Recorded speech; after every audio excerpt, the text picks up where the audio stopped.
आज की कक्षा में पुनः मैं एक बार साधारण ब्याज को आसानी तरीका से निकालने का तरीका बता रहा हूँ।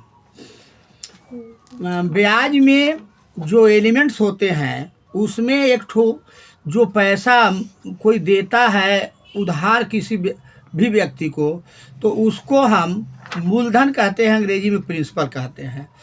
और वो व्यक्ति पैसे के लिए कुछ उससे शर्त रखता है, तो वो तय कर देता है कि मैं इस पैसे के बदले में इतना पैसा लूँगा और ये पैसा मैं इतना दिन तक आपको दे सकता हूँ, फिर पैसा लौटाना होगा। तो जो रेट तय होता है उसे हम लोग दर कहते हैं, अंग्रेजी में रेट कहते हैं। और इसके बाद वह टाइम बाउंड करता है कि 3 साल के बाद हमको पैसा आपको लौटाना हो गया, तो ये 3 वर्ष टाइम बाउंड हो गया। तो इस तरह से इंटरेस्ट लेने से व्यापारियों की सुविधा भी होती है और उसे कमा के चुका भी देते हैं। अब प्रश्न उठता है कि जो व्यक्ति जो मनी होल्डर था, वो जो पैसा दिया था उसको कितना लौटाया जाए, इसके लिए ब्याज निकालने का एक तरीका होता है। ब्याज बराबर मूलधन गुने समय गुने दर बटे 100। अंग्रेजी में कहा जाता है इंटरेस्ट बराबर आर गुने टी गुने पी, यानी रेट गुने दर बटे मूलधन बटे 100। अगर अब यहाँ एक साथ सीखते चले कि अगर मूलधन दिया हुआ हो और अन्य एलिमेंट्स निकालना हो तो अभी निकल जाएगा। मान लीजिए मूलधन दिया हुआ है, समय दिया हुआ है,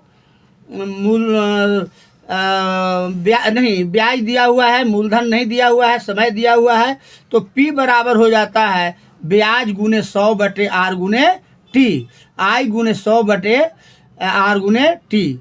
अब अगर टाइम निकालना है तो आई गुने 100 बटे आर गुने पी। इसी तरीका से निकालो। रेट निकालना है तो आई गुने 100 बटे पी गुने टी, यानी प्रिंसिपल गुने समय। जैसे मान लिया जाए कि कोई मनी होल्डर 5,000 रुपये किसी भी व्यक्ति को 3 वर्षों के लिए 10% वार्षिक ब्याज की दर से देता है, तो इसको ब्याज कितना होगा। तो जैसा कि हम जानते हैं कि इंटरेस्ट बराबर होता है मूलधन गुने समय, समय 3 है, दर 10% है और बटा 100।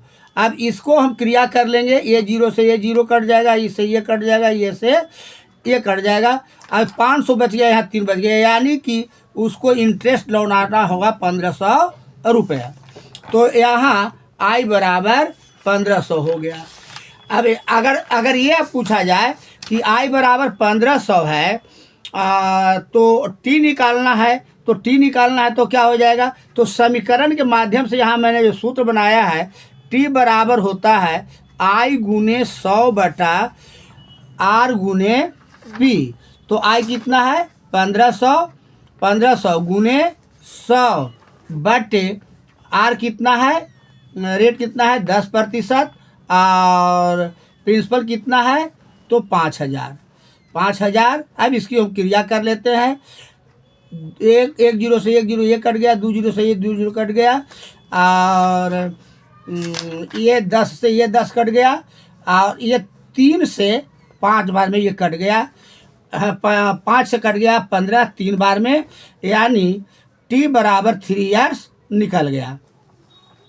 अब सवाल उठता है कि आर निकालना है। आर निकालना है तो आर निकालने के लिए आई गुने 100 हो जाएगा और बटे पी गुने टी हो जाएगा। आई कितना है तो 1500 और गुने 100 बटे पी कितना है तो 2500 और गुने टाइम कितना है तो 3 बरस।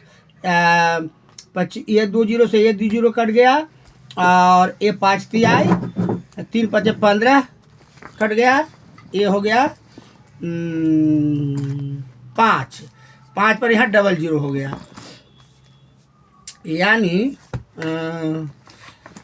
1500 हो गया। यहाँ रुक दो,